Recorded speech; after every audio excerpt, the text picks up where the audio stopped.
नमस्कार किसान भाइयों। आज का ये वीडियो आपकी खेती के लिए कोई साधारण जानकारी नहीं, बल्कि आपकी मेहनत और मुनाफे को बचाने वाला एक सुरक्षा कवच है।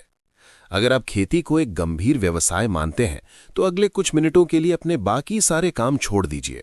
मैं ऐसा इसलिए कह रहा हूं क्योंकि आज हम फसल की उस नाजुक अवस्था की बात करेंगे जिसे मेक और ब्रेक पॉइंट कहा जाता है, यानी बालियां निकलने की अवस्था।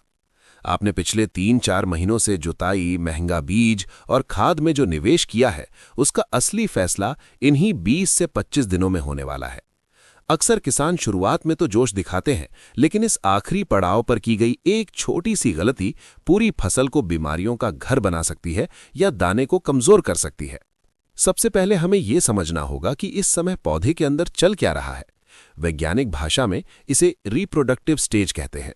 इस समय पौधा अपनी जड़ों से खींचा हुआ सारा भोजन नई पत्तियों को देने के बजाय बालियों के निर्माण और दानों के विकास में लगा रहा होता है। ये पौधे के लिए बेहद तनावपूर्ण समय होता है, ठीक वैसे ही जैसे एक गर्भवती मां को विशेष देखभाल की जरूरत होती है। अगर इस समय पौधे को सही पोषण या माहौल नहीं मिला तो बालियां तो निकलेंगी, लेकिन उनमें वो वजन और चमक नहीं होगी जिसकी उम्मीद आप मंडी में करते हैं।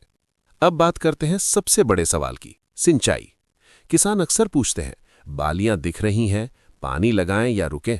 देखिए, जब बालियों में दाना भर रहा होता है, दुग्धावस्था या मिल्किंग स्टेज, तो पौधे को पानी की सबसे ज्यादा प्यास लगती है। अगर खेत सूखा रह गया तो दाना पिचक जाएगा। लेकिन सावधानी बहुत जरूरी है। फरवरी-मार्च में मौसम बदलता है और तेज हवाएं चलती हैं। अगर आपने बिना मौसम देखे खेत में 3-4 इंच पानी भर दिया और ऊपर से हवा चल गई तो फसल गिर जाएगी। लॉजिंग। गिरी हुई फसल का मतलब है सीधा 25 से 40% का नुकसान और प्रकाश संश्लेषण का रुक जाना। तो सही तरीका क्या है?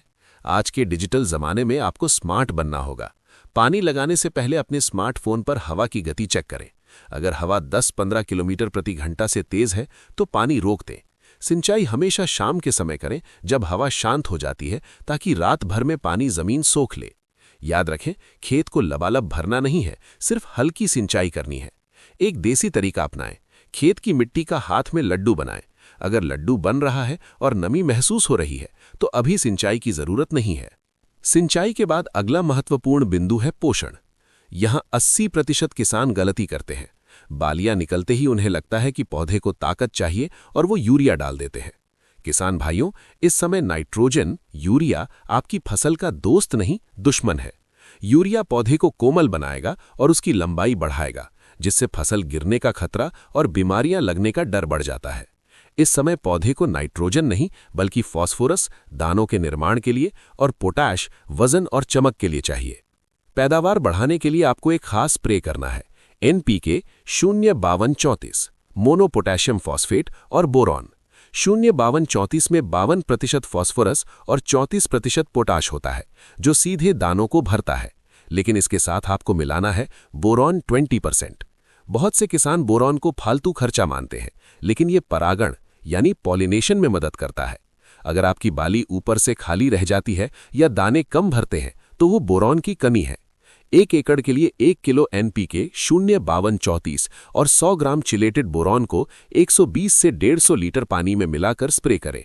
ध्यान रहे, दोनों को अलग अलग बर्तनों में घोलें, फिर टंकी में मिलाएं ताकि घोल फटे नहीं।